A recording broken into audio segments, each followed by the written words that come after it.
처음 1장부터 만약에 42장까지 지금 강해에서 지금 이 단계에 왔다면은요, 지금 이 본문이 얼마나 환희로운지 모릅니다. 정말 눈물겹게 환희롭습니다. 성경이 욥이라는 처절한 실존을 가진 이해할 수 없는 부조리의 고난을 당하고 있는 욥에게 1장부터 37장까지 얼마나 침묵했는지 모릅니다. 욥이 처절하게 부르짖습니다. 친구들이 와서 오히려 더 번뇌케 하고 그 돌팔이 의사들이 욥의 고난을 더 힘들게 만듭니다. 이 가운데 욥이 얼마나 처절하게 부르짖는지 모릅니다. 근데 마침내 38장에 주님이 진짜 나타납니다. 주님이 진짜 나타났다는 거예요. 이게 실존주의자들이요, 부조리를 연구하는 사람들이 해결할 수 없는 것이 성경에 나와요. 이런 실존주의, 부조리, 최고봉은 시지프스 신화, 그 다음에 고도를 기다리며 이런 거거든요. 거기는 아직도 고도가 안 왔습니다. 그리고 돌을 산 정상에서 밑에까지 다시 한번 계속 끌어올리고 있는 중이에요. 언젠가 나타나겠지 말이에요. 그리고 나타나지 않을 수도 있어요, 그들 앞에서는. 근데 욥에게는 나타납니다. 여러분, 이게 정말 얼마나 환희로운 일인지 모릅니다. 저는 이 오늘 본문을 확신하고 욥기에 나와 있는 욥의 모든 고난에 모든 것을 해결해 주는 찬가가 이것입니다. 그래서 욥의 어떤 부분이야, 지금 이 부분이 그렇게 좋을 수가 없어요. 욥의 최고의 환희로운 메시지고, 이것이 우리에게 이 욥과 같은 고난을 당하고 있는 성도들에게 주시는 주의 메시지임을 믿습니다. 이 말씀이 들리고 정말 아멘 할 때 욥처럼 문제가 풀리고요, 하나님의 회복이 역사가 일어나는 귀한 역사가 일어나기를 주 예수의 이름으로 축원합니다.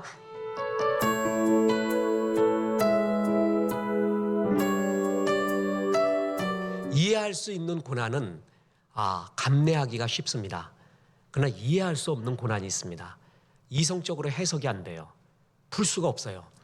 정말 충성스러웠어요, 주의 종이. 그런데 고난이 오고 악한 사람 같은 사람에게 흥황이 오는, 그리고 그 기간이 너무나 긴, 여러분 정말 해석하기가 정말 어렵습니다. 이거는 하나님 앞에서 정말 해석되지 않으면, 그리고 풀어지지 않으면은요, 평생의 응어리가 될 수 있는 그런 사건이에요. 욥이 그걸 겪고 있습니다. 인간은 의미와 그리고 해석을 요구합니다. 그런데 사회가 인간이 그 의미와 해석을 요구하는 그 사건에 대해 너무 냉혹해요. 냉철하게 아무 무관심해요. 그걸 가리켜, 그때 느끼는 한계를 가리켜 부조리라고 이야기했습니다. 그래서 까미 같은 사람은요, 부조리의 아버지라고 했잖아요. 이 세상은 부조리 덩어리래요. 그러니까 부조리 없이 살아가는 거를 꿈꾸지 말래요. 아예 이 세상 우리의 삶 자체가 부조리다. 받아들여라. 빨리 부조리를 해결하려고, 부조리를 해결하는 방법이 뭐예요? 자살하는 거예요. 죽어버리면 부조리의 구조가 끝나거든요. 그러지 말라는 거예요. 부조리를 받아들이고, 막연하지만 그러나 부조리 앞에서 끝까지 저항하라. 그래서 부조리를 느끼는 사람을 부조리한 인간이라고 하고, 그 부조리한 인간이 살아가는 방법이 뭐냐 하면 부조리를 끝내려 하지 말고 부조리 앞에서 저항하라고 얘기했어요. 저항. 그래서 그 대표적인 걸로 뭐냐면 시지프스 신화를 듭니다. 자, 신이 인간에 대한 형벌로서 산 정상에서 돌을 굴러내려요. 그 돌을 갖고 산 정상까지 밟고 올라가요. 근데 또 굴러내려요. 또 갖고 올라가요. 이거에 대한 무한한 반복. 여러분, 이게 시지프스 신화에 나오는 이야기 아니에요? 그 의미를 알 수 없는 끝없는 반복 있잖아요. 뭔가를 모르는, 그게 부조리예요, 부조리. 근데 그 시지프스 신화에 나온 그 주인공은요, 부조리한 속에서도 끝내 밀어 올린다는 거예요. 산 정상을 보고 이렇게 얘기합니다. 그래, 또 굴러 떨어지니? 나 또 굴러 올려가마. 또 떨어질 거야? 그럼 또 가마. 내가 여기 질 줄 알아? 절대 자살 안 해. 절대 포기 안 해. 끝까지 밀어 올리마. 그게 바로 뭐예요? 저항이라는 거예요, 저항. 막연한 희망이에요. 언제 끝날지 몰라요. 그러나 산 정상을 보고 지지 않는다라는 거. 그게 부조리를 저항하는 영웅으로 그리고 있습니다. 참 막연하죠? 이 똑같은 얘기가 어디에 나오냐면 노벨문학상 받은 사무엘 베케트의 희곡 고도를 기다리며. 전 세계를 돌면서 하고 있죠. 우리나라에서도 고도를 기다리며 저 대학생 때 본 기억이 납니다. 그랬더니 그 옆에 소극장에서는 고도리를 기다리며 이걸 하더라고요. 그래서 고도를 기다리며 보고 옆에서 그걸 또 보래요. 그래야 풀린대요. 참 정말 머리 좋구나. 하나는 고도를 기다리며 하나는 고도리를 기다리며. 거기에 보면은요, 무대 장치와 출연료가 별로 안 들어요. 앙상한 나무 하나요. 그다음에 돌무대기 같은 거 하나. 거기에 두 주인공 에스트라공하고 블라디미르, 고고와 디디가 나와요. 그래갖고요, 말도 안 되는 말을 서로 해요. 그게 부조리예요, 부조리. 그러니까 의미 있는 말, 그리고 역사적인 말, 이성적인 말을 하지 않고요, 의미 없는 말, 무슨 말인지도 모르겠는 말을 막 서로 짓거려요. 그리고 모자 바꿔 쓰고 또 화내고 뭐하고. 그러다가 오늘은 올까? 고도가 글쎄, 그러니까 소년이 나타나요. 그러더니 오늘 고도가 안 온대요. 그리고 들어가요. 그래서 그 다음날 또 시작되는데 또 고도를 기다려요.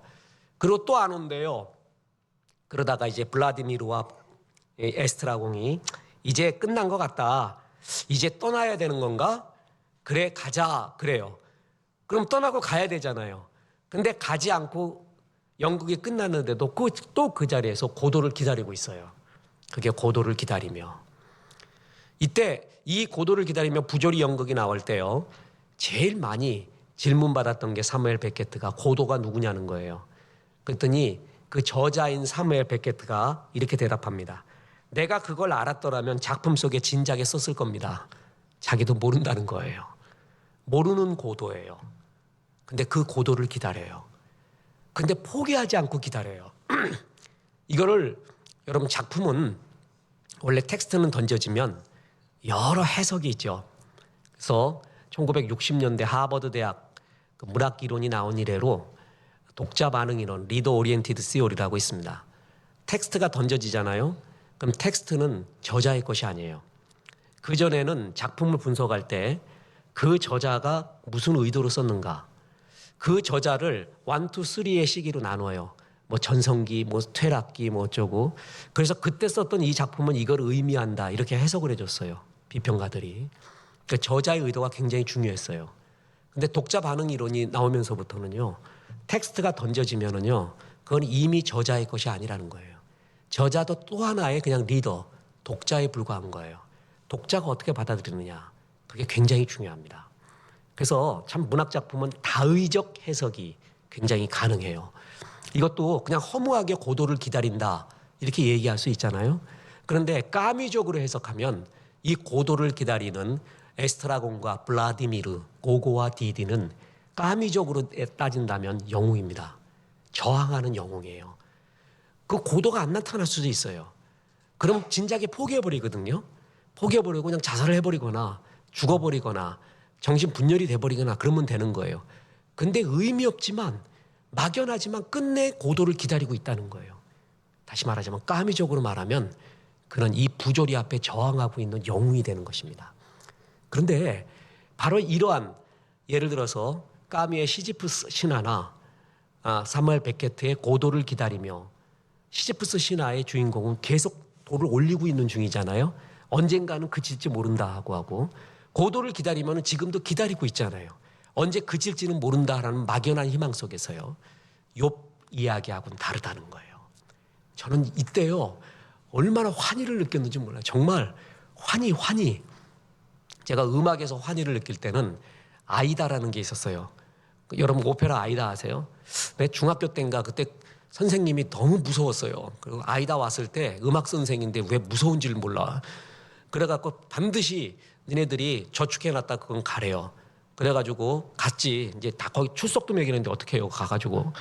그런데 뭔 말인지도 모르겠고 재미도 없어서 한참 주무셨어요, 그냥 재미있게. 근데 맨 마지막 장면에 주인공 두 사람이 탑에 갇혀서 노래를 부르고 있어요. 근데 왜 그걸 갖다가 이렇게 깼냐 하면은 노래가 너무 부조리해. 화음이 안 맞아, 화음이.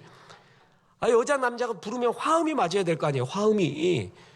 아니 곡도 틀린 것 같고요, 화음이 안 맞는 거예요. 그래서 신경질 나서 일어났다니까, 잠을 못 자게 했어가지고. 그랬는데 마지막 순간에 화음이 쫙 맞는 거예요. 그때 입에서 나만 그런 게 아니라 다른 사람도요, 와 하는 거예요. 와. 깜짝 놀란 거예요. 그때 그냥 속에 있는 어떤 응어리 같은 게 팍 풀리는 듯한. 야, 나중에 들어보니까 일부러 불협화음을 냈대요. 그리고 마지막에 일부러 화음을 맞힌 거래요. 그때 와 하거든요. 이게 부조리예요. 시지프스 신화는 계속 불협화음이 나고 있어요.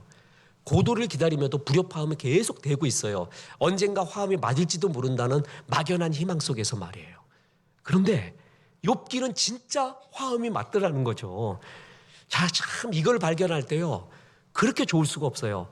우리가 믿는 하나님은 이 세상의 그 인본주의 인문학자들이 말하는 부조리 속에서 완전히 숨어버린 하나님, 진짜 죽어버린 하나님, 그러나 막연히 기다리는 하나님이 아니라 살아있구나.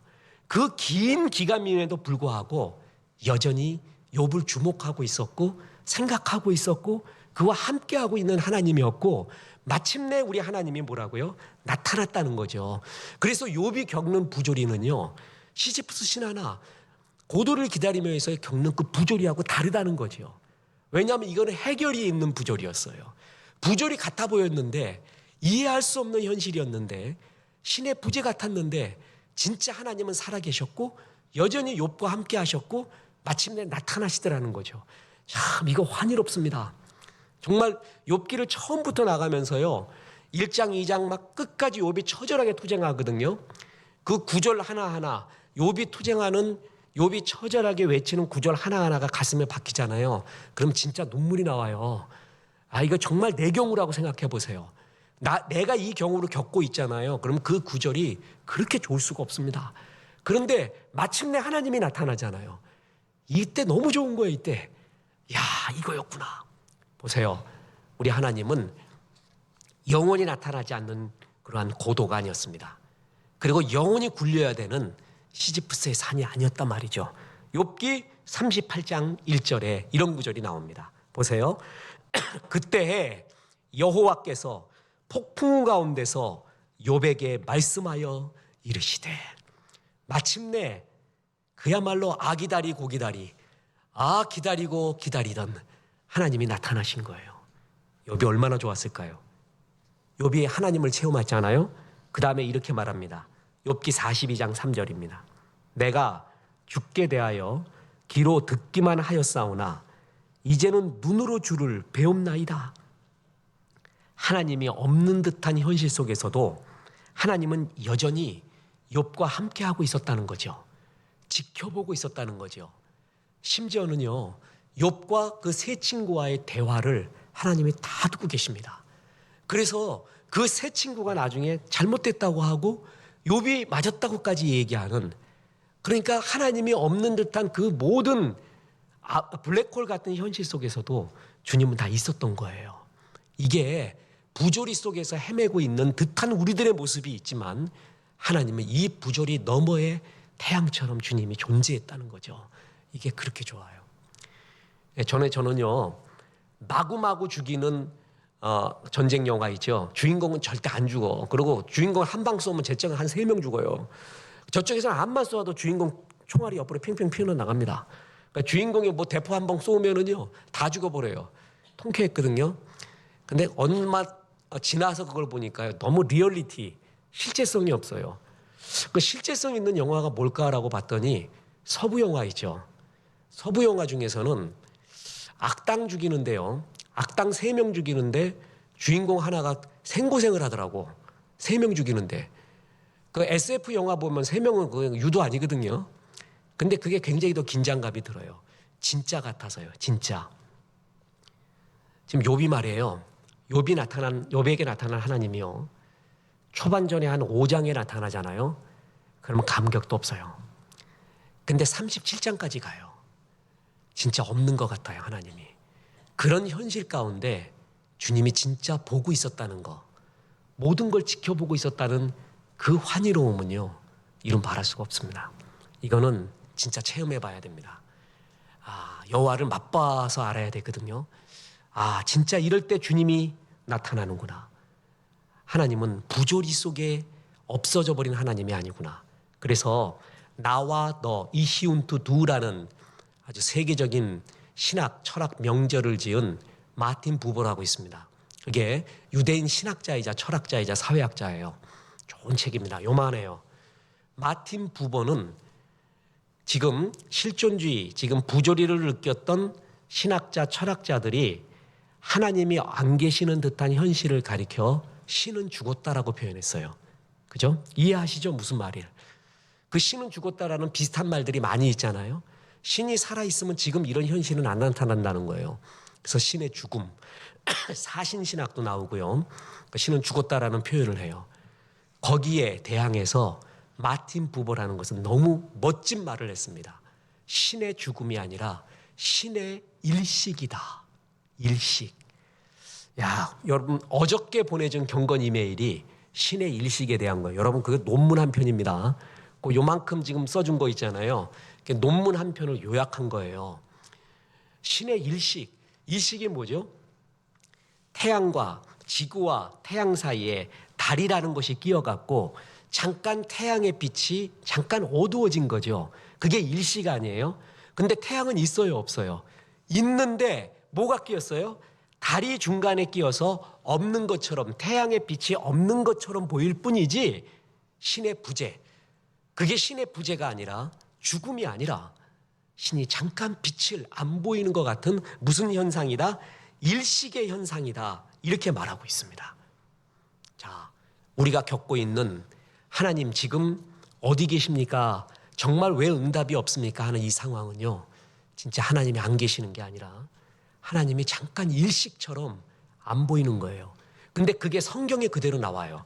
성경 신명기 32장 20절에 보면 이런 말씀이 나옵니다. 그가 말씀하시기를 내가 내 얼굴을 그들에게서 숨겨 그들의 종말이 어떠함을 보리니 그들은 심히 패역한 세대여 진실이 없는 자녀이미로다. 하나님이 얼굴을 숨겼대요. 파니, 하나님의 야훼 파니, 하나님의 얼굴이 나타나야 해같이 빛나는 영광을 볼 수가 있는데 그 하나님의 얼굴을 잠시 숨겨버려요. 왜요? 너희들의 그 패역함, 죄악됨 때문에 하나님이 얼굴을 숨긴데 그게 뭐예요? 하나님이 없는 듯한 모습, 그 상태예요. 여러분, 하나님이 얼굴을 숨기는 상태는요, 사태는요, 죄인들한테는 뭐 그저 그러려니 차라리 하나님 없는 게 나아, 죄 지을 때는. 그래서 그러잖아요. 죄 지을 때는 모두가 무신론이 된다고. 하나님 계신다고 생각하고는 죄를 못 져요. 근데 그 순간은 무신론이 돼서 죄를 짓는 거 아니에요? 근데 하나님만 의지하고 살았던 사람 앞에 하나님이 얼굴이 숨겨지는 듯한 그 사태, 그건 견딜 수 없는 겁니다. 아, 하나님 빨리 좀 대답해 줬으면 좋겠어요. 근데 하나님의 얼굴이 안 보여요. 빛이 안 보여요. 그게 너무 길어요. 이런 사태를 가리켜 신학적 용어로 신의 부재라고 했습니다. 신의 부재. 근데 이 신의 부재가 니체 같은 경우에는 조금 더 나가죠. 자라투스트라는 이렇게 말했다 해서 자라투스트라를 통해서, 그게 조로아스터교 창시자예요. 그 이름이요. 그래서 그 자라투스트라는 그 이름을 통해 갖고 신은 죽었다라고 신의 죽음까지 표현했죠. 더 한 걸음 날아서 장폴 사르트르는 이렇게 말했습니다. 신은 죽었다. 신은 우리에게 말을 걸었으나 이제는 침묵을 지킨다. 우리가 이제 접하는 것은 신의 시체다. 뭐 이런 소리예요. 지금 하나님이 살아계시면 이 세상이 이렇지 않지. 그리고 하나님 살아계시면 정말 내가 체험해야 되고 내가 하나님의 역사를 체험해야 되는데 이럴 수가 없어. 하나님 안 계셔. 제 대학교 후배 중에 고통을 많이 겪은 후배가 하나 있었습니다. 걔가 그렇게 얘기하더라고요. 그 겟세마네 기독 학생의 후배였는데 그렇게 말을 하고는 생각을 못했는데 무슨 소리 하세요? 하나님 안 계세요. 하나님 죽었습니다. 네. 정직하게 말해서 하나님 죽었습니다. 네. 그리고 서클을 안 나왔어요. 아, 걔가 어떤 고통을 겪었는지, 어떤 고난을 겪었는지는 제가 이해하지 못하지만 정말 가슴이 아프더라고요. 어찌됐든 믿는 사람 중에도 정말 하나님 계시는가, 정말 역사하는가 하는 듯한 신의 부재의 체험. 사르트르는 신이 죽었대요. 그리고 니체도 신이 죽었대요. 독일의 철학자, 조금 더 부드럽게 말하면요, 독일의 시인 휠더리는 신의 결핍이라고 했어요.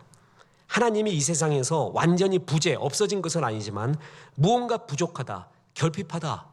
그 뭔가 하나님이 모자르대요. 하나님이 살아서 역사하시면 완벽할 거래. 근데 세상이 뭔가 결핍해 있대. 이게 하나님의 결핍 아니냐? 하나님의 결핍이라는 표현을 썼습니다. 그랬더니 그 유명한 독일의 철학자 하이데거, 이 사람은 해석의 뜰을 더 넓혀갖고 하나님은 그냥 결핍된 게 아니라 이중으로 결핍됐대요. 기존의 신은 사라졌기 때문에 부재하고 새로운 신은 아직 오지 않았기 때문에 부재해서 완전히 이중 결핍에 산다. 이런 어려운 말들 합니다. 전부 한마디로 뭐예요? 하나님이 안 계시는 것 같다. 신의 부재의 체험. 성경에도 하나님이 얼굴을 뭐라고요? 숨겼다. 이렇게 표현한 거예요. 이거를 가리켜 신학자 마틴 부버는 아니다. 하나님이 죽은 게 아니야. 신의 일식, 숨어 계신 하나님의 개념. 자, 다시 말합니다. 일식이 있어가지고요. 태양과 지구 사이에 태양이 안 보여요. 그죠? 달이 있어갖고. 그렇다고 해서 태양이 없어진 것은 아니잖아요. 태양은 있는데 뭔가 중간에 끼인 것이 있어갖고 안 보일 뿐이지, 태양빛이. 태양이 없어진 게 아니잖아요. 중간에 뭐가 끼었다는 거예요. 개인물이 들어왔다는 거예요. 그래서 하나님이 안 계신 것처럼 보이지 하나님이 안 계신 것이 아니다. 이것은 신의 부재, 신의 죽음, 신의 결핍, 그게 아니라 이것은 신의 일식, 잠깐 빛이 가려진 거다. 이렇게 말해요. 참 머리 좋죠? 그냥 이런 글은 정말 쓸만한 거예요. 지성인들에게요. 그랬을 때 뭐냐면 그럼 뭐가 가려져 있느냐? 일식은 태양과 지구 사이에 달이 있는데 그러면 하나님의 영광의 빛이 하나님이 없는 듯하게 이렇게 우리가 느껴지는 건 뭐가 끼어서 그러냐? 그건 죄다라는 거예요. 죄. 우리의 죄가, 만연한 죄가 하나님의 영광을 가려서 하나님이 없는 듯하게 이렇게 만든다. 그래서 죄를 회개하고 주 앞에 깨끗해함을 받고 주 앞에 신실하게 쓰면 다시 빛이 보인다는 거예요. 이게 성경 말씀 그대로잖아요. 아까 신명기 32장에서 뭐라 그랬어요? 내가 그들에게 얼굴을 숨겨 그들의 종말이 어떠함을 보리니 그들은 심히 패역했다는 거 아니에요. 진실이 없다는 거예요. 그 죄악 때문에 하나님이 얼굴을 숨겼다고 말했잖아요. 부부가 파악한 게 맞아요. 참 이런 숨어있는 신, 그러면서 신의 일식 개념을 가지고요, 신이 죽었다라고 말하는 무신론적 실존주의자인 하이데거, 사르트르, 그리고 구스타프 융, 이런 사람들을 신랄하게 비판합니다. 특히 융 같은 사람은요, 신 필요 없다. 그리고 내 속에 있는 자아가 신이다. 그래갖고 이너갓, 그게 달라이 라마가 말한 말도 그 말이거든요. 이제 외부의 신이 아닌 네 속에 신이 있다는 거 아니에요. 그 융이 얘기한 거예요. 구스타프 융이. 네 자아와 네 생각이 신이래요. 여러분 멋있는 말 같아요? 그러면서 하이데거나 사르트르나 니체보다 정말 나쁜 사람이 융이라는 거예요. 이 사람 때문에 정말 망했다는 거예요. 신이 죽은 게 아니라는 거예요. 신은 일식일 뿐이다. 아, 참 얼마나 멋진 말인지 정말 통쾌했습니다. 그렇습니다. 벽 뒤에 숨어 계신, 그러나 하나님이 안 계신 것이 아닌, 처절하게 물어요. 주님 어디 계십니까? 이 부조리한 사회, 부조리한 현실 가운데 주님 어디 계십니까? 계셨던 거예요. 다 지켜보고 있었던 거예요. 그래서 하나님이 짠 하고 나타나잖아요. 참 욥기에서 이 말은 너무 환희롭다니까요.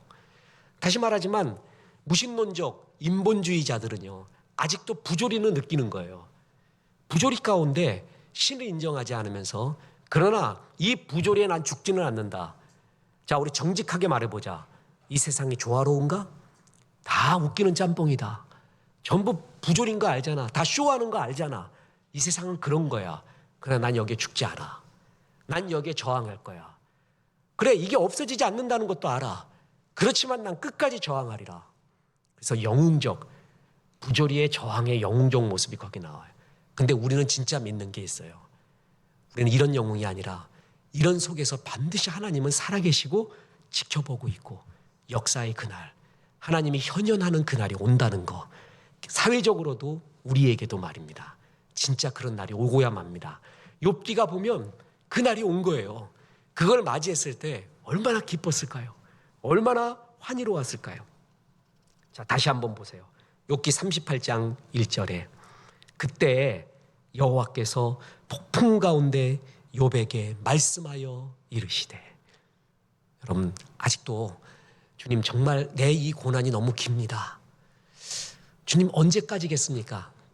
정말 그때 비참합니다. 눈물 납니다 그때. 예, 정말 길 때 여러분 사람의 고난이 길어지잖아요. 그러면요 두 가지가 와요. 굉장히 이기적이 돼요. 자기만 생각해요. 또 하나 사람이 독해져요. 참 이런 인격의 파괴까지도 고난이 길 때 오는 경우가 많이 있습니다. 어느 때까지입니까 주님? 근데 마침내 나타났을 때 그 어땠을까요? 춘향이가 마침내 이도룡을 만났을 때 어떻겠냐 말이에요. 그 심정이. 분명히 하나님은 부재하고 있는 듯한 이 속에서도 안 계시는 게 죽은 게 아니라 지켜보고 계셨습니다. 그리고 하나님의 적절한 때에 반드시 응답을 줍니다. 우리는 이걸 믿기 때문에 지금 느낄 수 없고 지금 이해할 수 없는 이 부조리 속에서도 주님의 살아계심을 정말 믿는 겁니다. 여러분 그래서 그 고난이 긴 여러분 힘을 내십시오. 반드시 욥기에 이 말씀이 임할 것입니다. 정말 임할 것입니다. 그래서 힘내시고 마침내 주님 만나시고 회복의 역사 있기를 주의 이름으로 축원합니다. 북아메리카 체로키 인디안족이 있습니다. 이 인디안들은 어릴 때부터 멋진 인디안을 기르기 위해서 활 쏘는 법, 말 타는 법, 사냥하는 법, 물고기 잡는 법, 정찰하는 법, 여러 가지 법을 배워요. 근데 결정적인 게 뭐냐면 성인식이에요. 인디안의 성인식은 멋진 것들이 많습니다.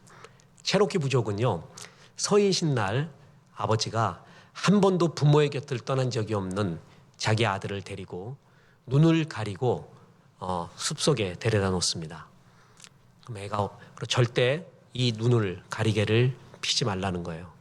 새벽이 올리기 전까지 이 눈을 그대로 감고 있고 이 숲속에 어둠의 공포를 이겨야 된다는 거예요. 그래야 성인이 된대요. 애가 얼마나 무섭겠습니까? 그죠? 그래서 그 숲속에서 눈 가린 채로 눈 떠도 환장하는데 눈 가린 채로 있을 때 온갖 부정적인 상상 다 일어나겠죠? 조금만 부스럭 소리가 나도 저 소리는 뭘까? 날 죽이러 오는 소리인가? 맹수의 소리인가? 뭐가 날라오는 건 아닌가? 아주 공포의 밤을 지내고 있습니다. 그러다가 마침내 이제 새벽 여명이 다가오게 됩니다. 그때 이제 비로소 이 눈을 풀면서 성인이 된 것에 환희를 맛보게 되는데 그때 깜짝 놀라는 게 있습니다. 저 멀리에 아버지가 계시는 거야. 아버지는 이제 거기다 눈 가려놓고 애를 갖다 놓고 집으로 가신 줄 알았어요. 근데 아버지는 밤새도록 활을 들고 애 곁에 있었던 겁니다. 지키고 있었던 거예요. 혹여 맹수가 나타나면 아버지가 죽을 각오로 싸우는 거예요. 우리 애를 건드리지 못하도록. 아이는 모른 거예요. 눈이 가려져 있어요. 아버지가 안 계신 줄 알았어요. 나 혼자 이 밤을, 이 공포를, 그리고 이 고난을 겪어야 되는 줄 알았어요. 근데 아버지가 계셨어요. 눈을 떠보니까 보이기 시작하는 거예요. 욥이 그걸 본 겁니다.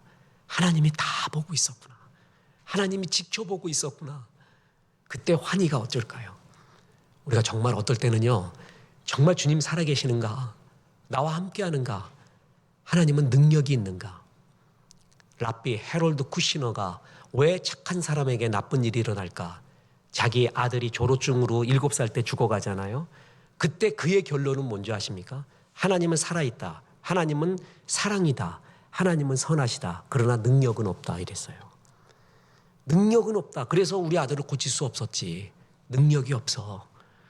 다른 건 다 인정했지만 그는 그런 방향으로 엇나갔습니다.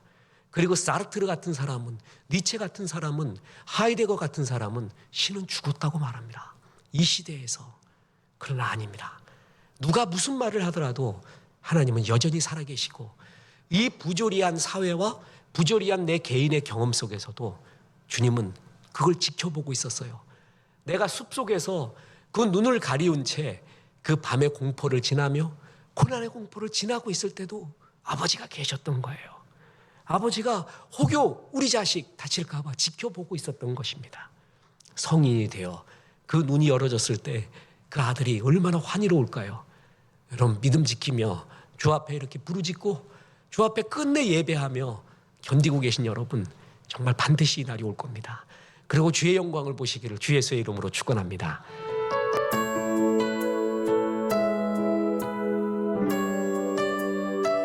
자, 여전히 함께 하시는 하나님. 그러나 거기에 그치지 않습니다.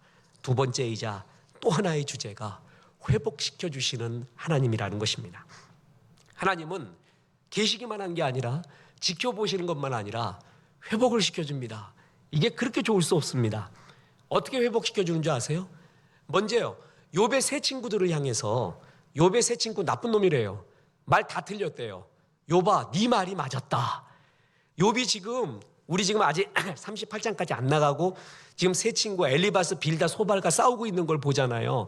그 중에 제일 고차원적인 게 엘리바스였다 그랬죠. 제일 똑똑해요. 논리적이에요. 그리고 엘리바스는 뭘 인용하냐면 성경도 인용하죠. 그때 흐르고 있는 민담, 지혜도 인용하죠. 자기의 체험도 인용해요. 완벽해요. 자기의 논리가 완벽한 사람이에요. 이런 사람이 인과응보의 논리를 갖고 욥을 죽이고 있었단 말이에요.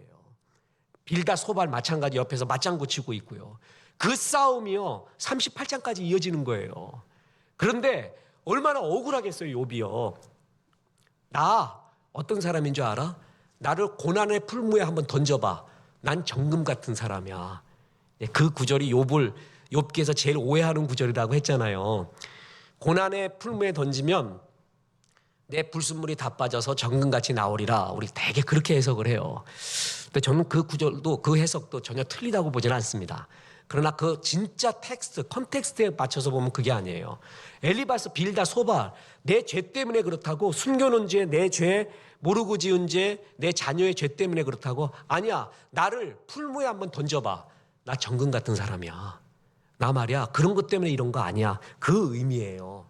얼마나 억울했을까요? 그런데 하나님이 보상을 해줘요. 뭐라 그랬냐면 새 친구가 틀리고 네가 맞다는 거예요. 하나님이 이렇게 회복을 시켜줘요. 그걸 빈디케이트, 정당함을 인정하다.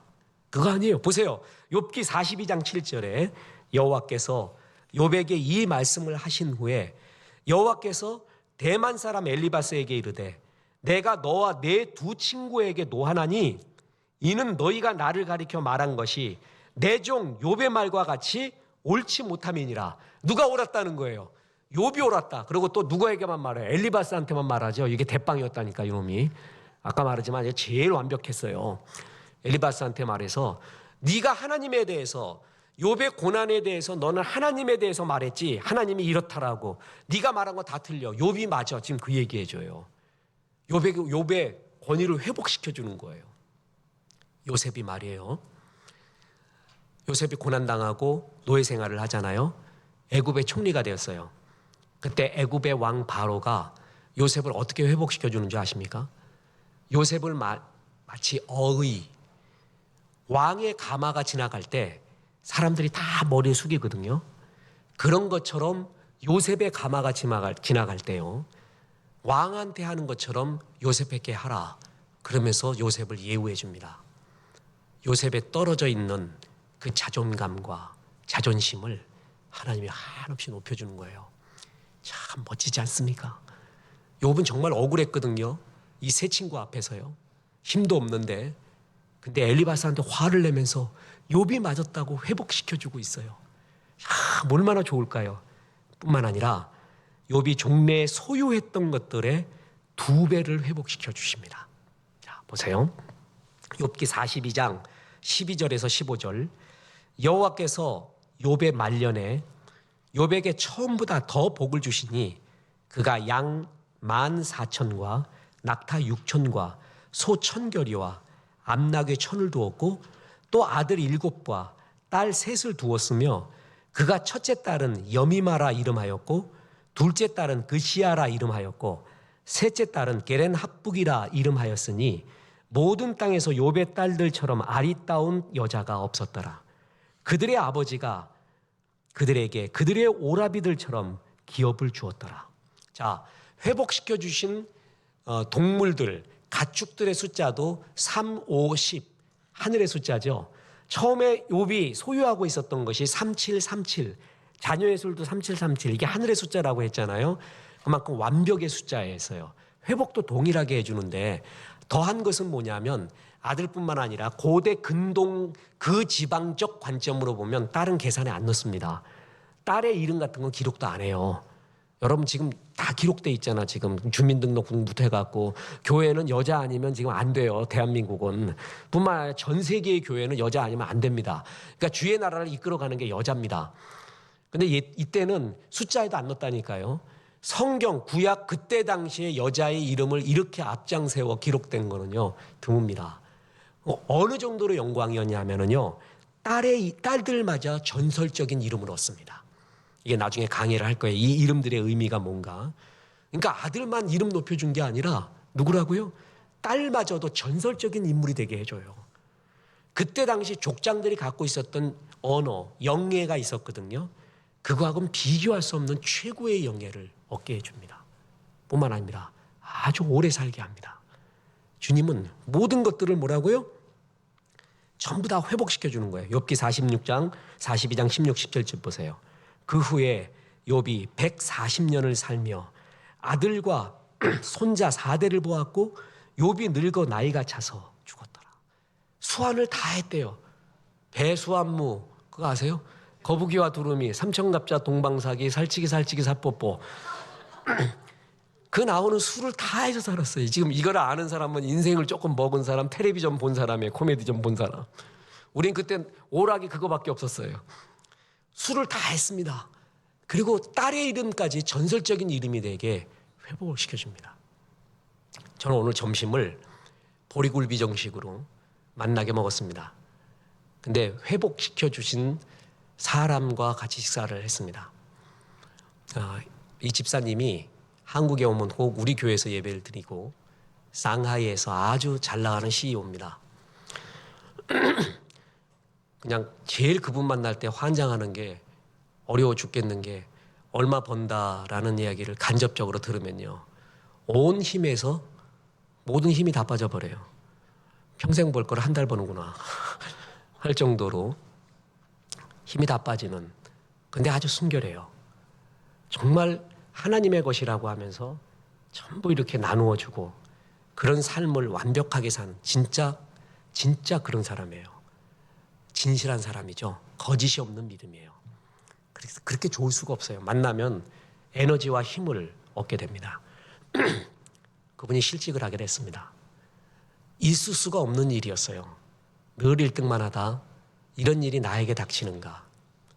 근데 그 실직한 상태에서 우리 교회에 오게 되었습니다. 그래서 계속 예배를 드리며 위로를 받고 힘을 얻고 하나님이 나에게 다시 회복시켜 주시고 역사하신다라는 확신. 우리는 믿었죠. 분명히 회복시켜 주신다. 근데 본인은 죽음을 경험한 거예요. 참 그 한 번 이 경험은 그 임팩트는요. 한 번 경험할 때 진짜 깊은 걸 느끼거든요. 전에는 하나도 안 부러웠던 사람, 눈에도 안 보였던 사람, 그냥 24시간 편의점에 있는 아저씨가 그렇게 부럽대. 정규적인 직장을 갖고 저렇게 살고 있다는 게. 옛날에 박완서님이 국문과 나오신 박완서님 소설가가 자기 아들이 죽잖아요.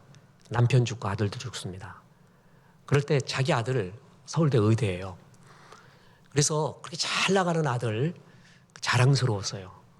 이렇게 멋진 아들. 애 죽고 난 다음에 어떤 여자를 봤는데 애가 개망난이래요. 애가 못됐대요. 근데 그렇게 부럽더래요. 그 여인이. 개망난이면 어떻고 몸은 어떻고 자식이 살아있는 게 얼마나 좋은 줄 아냐고요. 그리고 참 그런 자식 그래도 길러고 있다는 게 자기는 천벌받았다는 것 같은 거예요. 자식이 죽었다 그래갖고요. 또 옛날적 관점으로 보면 되게 막 그런 욕 먹거든요. 남편 죽고 애 죽어 봐요. 그 여자 어떻게 동네 사람들이 어떻게 취급하나. 자기는 그런 벌 받아도 맞았다는 거예요. 웃어도 안 되고 뭐 해도 안 되고 스스로 그렇게 여겨요. 그게 진짜 느껴지는 거예요. 그게 그 사람들이 부럽고 그 사람들이 존중스럽고 그게 진짜 느껴지는 거예요. 진짜. 머리로서가 아니라. 그러면서 빗질하고 있는 아저씨 하나, 가난하고 작은 자 하나가 그렇게 소중해 보이더래요. 그렇게 정말 하트가 가더라는 거예요. 긍휼이 생기더라는 거예요. 아, 하나님이 그걸 깨닫게 해주셨구나. 그리고 바로 회복이 됐습니다. 너무 짧은 기간 동안에, 그게 긴 기간이 아니었어요. 욥처럼 짧은 기간에 중국 가서 다시 회복이 된 거예요. 그래서 와서 다시 이제 식사를 하게 되는데 그렇게 좋을 수 없어요. 근데 자기는 잊지 못한대요. 그래서 오늘 새벽기도 나왔대. 근데 아늑한 옛날 같더래, 그 옛날이. 근데 그렇게 좋더래요. 이렇게 교회가 우리 고향 같고 메시지가 이 예배가 그렇게 좋고 자기 여기 오면은 꼭 올 겁니다. 그리고 이 교훈 잊지 않을 겁니다. 그래서 절대 잊지 마라. 이거 지나가는 길로 그럴 수도 있었지. 여러분 정말 필요 없는 말이 뭔지 아세요? 다 지나간다 그럴 수도 있었지. 살다 보면 언젠가는 해 뜰 날 온지. 이거요 비성서적인 말입니다. 왜 비성서적이라고 말하는 줄 아세요? 그런 말 속에 이런 고난이 올 때 기도를 안 해요. 아 이런 일도 있지 그러면서 기도 안 해요. 이것도 지나가지 그러고 기도도 안 해요. 해 뜰 날 오겠지 막연하게. 사노라면 언젠가지. 막연하게 그러고 있으면서 기도도 안 해요. 하나님이 왜 고난 주는 줄 아세요? 기도하라는 거예요. 독수리에게요. 뭐냐면 저 꼭대기에서 떨어뜨리면서요. 날개짓을 배우게 하는 거예요. 날개짓. 그게 기도예요. 기도. 그게 날아가는 법을 배우게 하잖아요. 독수리가. 그래서 고난을 주는 거거든요. 근데 날개짓을 안 해요. 기도를 안 하는 거예요. 그러면 뭐냐면 독수리가 아니라 통닭 되는 거예요. 통닭. 통닭 그냥 그대로 떨어지는 거예요. 기도하라고 고난을 준 거거든요. 그래서 그때 기도하는 법을 알고 기도에서 날아오르는 법, 하나님의 은혜를 받는 법을 그때 깨달으라는 거예요. 참 이 집사님은 기도해요. 예배 때마다 울어요. 주책맞게 울어요. 찬송하다 울고 참 그 순결함. 그러면서 이제 이렇게 살겠습니다. 다시 한번 깨달았으니까 잊지 않고 하겠습니다 하는데 뭐가 좋냐 이렇게 회복시켜준 분들을 만나잖아요. 그렇게 좋아요. 저도 지금 막 성공하는 사람들 있잖아요. 만나면 좀 불안해요. 이것이 교만해질까 봐. 교만해지면 바로 추락한다는 걸 바로 알거든요. 목사는요.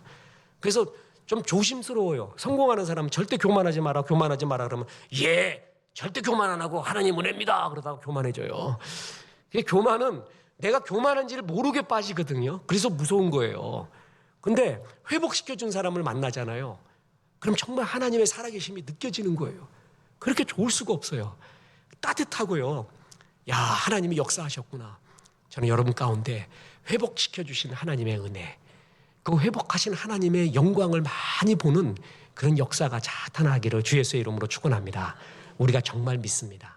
하나님은 부조리하고 없는 듯한 상황에도 없는 게 아니라 잠깐 일식으로 빛이 가리워진 것처럼 보일 뿐입니다. 살아계셔서 보고 있습니다. 심지어는 욥과 엘리바스와 빌닷과 소발의 그 긴 대화 속도 하나님이 다 듣고 계셨습니다. 욥의 일거수일투족을 주님은 다 듣고 있었어요. 막연하게 돌을 굴리는 게 아니에요. 막연하게 고도를 기다리는 게 아니라 우리가 믿는 하나님은 실제 하시고 살아계시고 역사하시고 우리와 함께하고 있습니다. 그래서 마침내 나타나잖아요. 함께하고 계시는 여전히 함께하시는 하나님 그리고 끝내 회복시켜 주시는 하나님. 여러분 그래서 전보다 더 회복되십시오. 이제는 깨달았으니까 헛된 것에 몸과 마음과 물질과 마음을 다 투자하지 않고 주님 이제 영원한 것에 내 모든 걸 드리겠습니다 하는 그 마음으로 회복의 영광을 얻으십시오. 그래서 정말 살아계신 하나님을 체험하시기를 주 예수의 이름으로 축원합니다. 프롬은 하루도 빠짐없이 자신과 대면하고자 노력했다. 일종의 수련이라 할 수 있는 이런 노력을 프롬은 소유를 벗어나 존재로 넘어가는 것이라 표현했다. 맑은 정신으로 집중하여 자신이 누구인지 새겨보고 자기 분석을 실행하는 것이다. 프롬은 매일 1시간 남짓 호흡을 고르고 마음을 깨끗하게 비워 자신 안에 어떤 감정의 여운이 남아있는지 자신을 불안하게 만드는 것은 무엇인지 반성한다고 합니다. 인터뷰를 하고 난 다음에는 무엇 때문에 불편한 감정이 일었을까? 어느 잡지에 투고를 해야겠다는 충동은 어디서 비롯된 것일까? 깊이 돌아본다고 합니다. 이렇게 해서 자신의 내면에 자리 잡고 있는 충동과 환상, 강렬한 느낌, 갈등의 원인을 돌아보았다고 합니다. 한마디로 에리 프롬이 그의 유명한 저서 소유냐 존재냐에서 주장하는 바와 같이 스스로 소유형 인간이 아닌 존재형 인간으로 살아가기 위해 깊은 반성의 시간을 갖는다는 것입니다. 반성보다 더 높은 차원이 회개입니다. 반성은 지성의 힘이지만 회개는 성령의 힘입니다. 지성이 좋은 사람은 반성을 잘합니다. 성령이 충만한 사람은 회개를 잘합니다.